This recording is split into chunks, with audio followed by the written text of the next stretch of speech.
opponent. It was clear to most Americans now that Germany regarded them as an enemy too. President Woodrow Wilson resisted the demands to get involved for a while. But by 1917, the Germans had increased their attacks on unarmed ships. And then they brazenly urged Mexico to invade the United States. The president felt he had no other option. Mr. Speaker! On April the 2nd, 1917, Woodrow Wilson stood anxiously before a special session of Congress and asked for a declaration of war. He hoped it would be the war to end all wars. He said, "It is a fearful thing for me to try to lead a great peaceful people into war.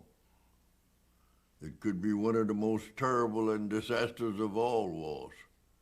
But let me tell you this, right is more precious than peace." The idea of a last great war and being part of it was very, very strong appeal. And it certainly influenced me a great deal. I said, if we're never going to see another war, this is the time to see it.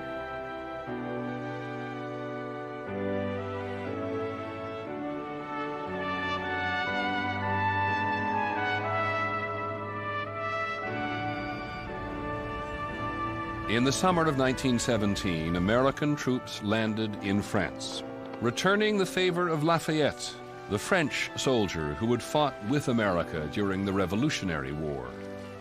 One of the officers, he said it loud enough for everybody to hear it. "Lafayette," he was waving his hand.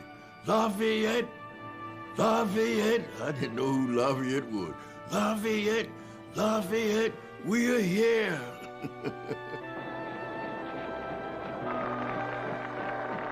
We was coming to the end of our men, and when the Americans decided to have a go, I was absolutely, I could have said hooray. They were untouched by the anxiety and doubt that had afflicted everybody else by that stage.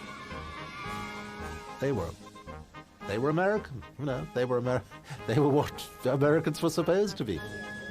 They were enthusiastic. They were also badly armed, poorly trained, and like the Europeans before them, completely unprepared for what lay ahead of them.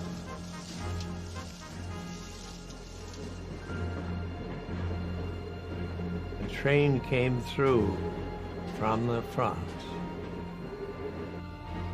and we got to go aboard, of course, which we did as soon as we could get on it, and ask the guys how it was up there, what's going on, and what do you do? And it was a hospital train.